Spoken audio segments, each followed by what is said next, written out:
Text organization, an important part of good writing.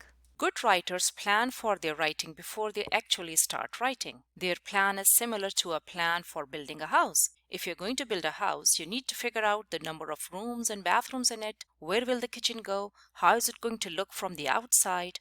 If you don't have a plan, the house would probably look like this. It's crooked, its roof may collapse anytime. On the other hand, look at this house. The builder had a plan to build this house. He thought about the purpose of the building he was going to build. A plan for a house is different from a plan of a restaurant. If the builder is building a hospital, its plan is going to be different from a house or an office. Similarly, good writers also think about the purpose of their writing. They use different structures to build their ideas for a specific purpose. Each structure communicates ideas in a different way. Knowing how the text is organized gives the reader a specific purpose for reading. It helps the reader understand the text better. It helps the reader pay attention to what's important in the text and remember the details to correctly summarize. Authors use signal words to help their readers figure out how their text is organized.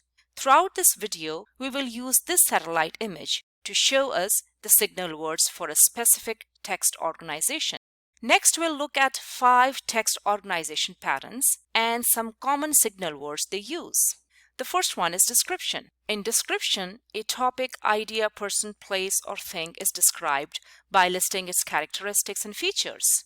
Some description signal words are, for example, additionally, also, for instance, such as.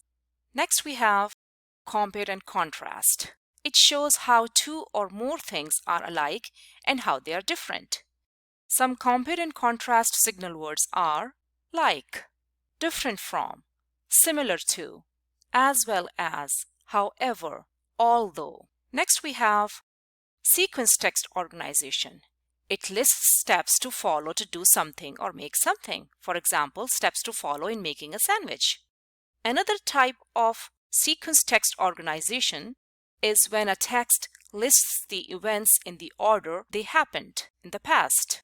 For example, a timeline of key events in the life of Abraham Lincoln. Let's look at some signal words for sequence organization.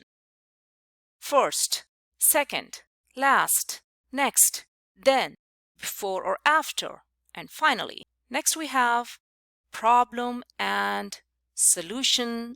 It tells the reader about a problem, then gives one or more possible solutions. Some signal words for this type of text organization are challenge, to solve. One answer is a solution. The question is problem. Next we have cause and effect. An effect is something that happened. A cause is why it happened.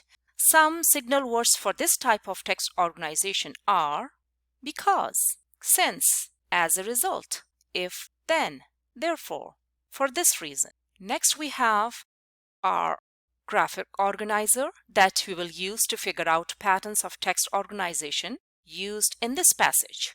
Understand that authors can use one or more types of text organization in their writing. This passage is such an example. Now stop the video to read the entire passage. Finished? All right. In paragraph 1, we see several signal words like ancient, on top of a mountain, zigzag steps, such as. All these words indicate descriptive text organization. Next, we have words like because of, as a result, which indicate a cause and effect text organization. And then we have words like first, then, since, and some dates. These words and dates indicate a sequence text organization. Good job!